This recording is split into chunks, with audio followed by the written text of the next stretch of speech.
Ba Bemba Traoré was born in 1855 into the Traoré dynasty, rulers of the Kénédougou Kingdom, a powerful pre-colonial state located in present-day southern Mali. He was the son of Mansa Doula Traoré, the kingdom's founder, and the younger brother of King Tiba Traoré, who ruled from 1877 until his death in 1893. The Kénédougou Kingdom rose to power in the mid-19th century, distinguishing itself for its military organization, agricultural wealth, and cultural sophistication. It was centered around Sikasso, a city that became a hub of trade, diplomacy, and resistance. After the death of his brother Tiba Traoré, who had notably fortified Sikasso against external threats, Ba Bemba ascended the throne in 1893, becoming the fifth and final Fama king of Kénédougou. He inherited a kingdom facing serious threats. To the west and south, the French colonial expansion was sweeping through West Africa. To the east, the powerful Wassoulou Empire of Samori Touré posed a military threat. Ba Bemba continued his brother's policies of resistance and cautious diplomacy. For a time, the Kénédougou Kingdom maintained a tenuous alliance with the French, largely to counterbalance Samori Touré's ambitions.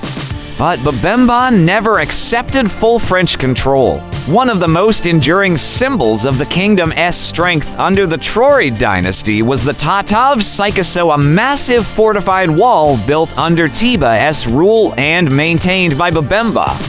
The Tata included thick mud walls, bastions, and defensive trenches protecting the city from invaders.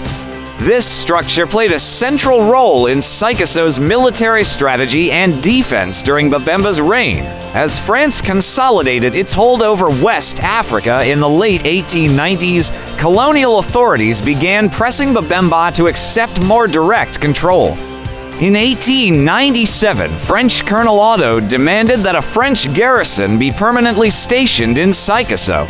Ba Bemba refused, viewing this as an unacceptable erosion of sovereignty. When the French sent a diplomatic mission to press the issue, Ba Bemba had them arrested and expelled. He also ceased payment of the annual tribute to the French, an outright declaration of defiance. This was a turning point. France, seeking to stamp out remaining resistance and impose full control, prepared for war.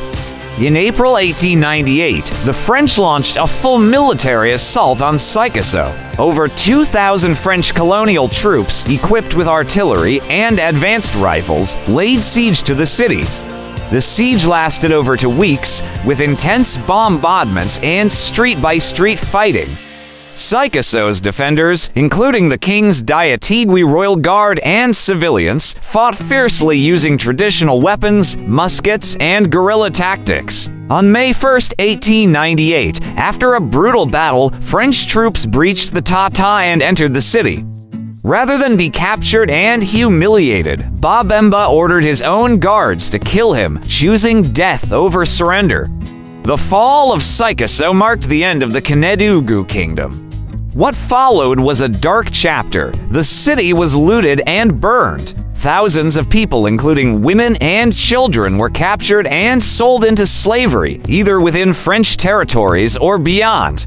The leadership structure of the Kénédougou Kingdom was dismantled, and the region was absorbed into French Sudan, the colonial precursor to modern-day Mali. The fall of Sikasso came just months before the capture of Samori Touré in September 1898, effectively ending large-scale African resistance to French colonial rule in West Africa.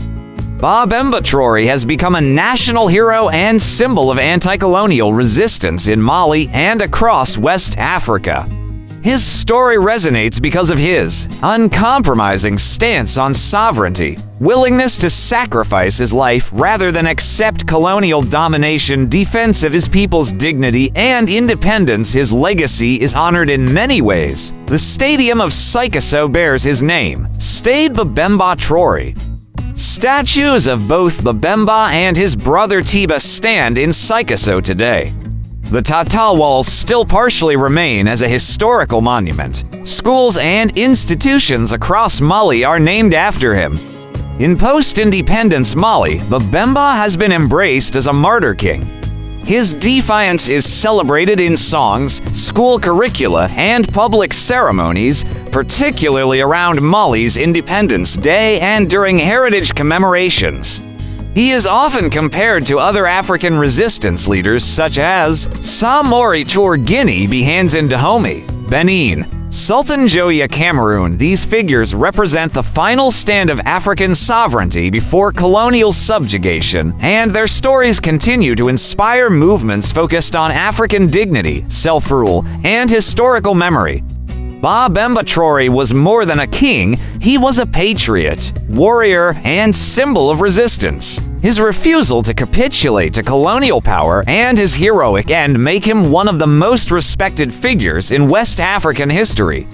His story is a reminder that even in the face of overwhelming odds, dignity and resistance are choices that define a people's legacy.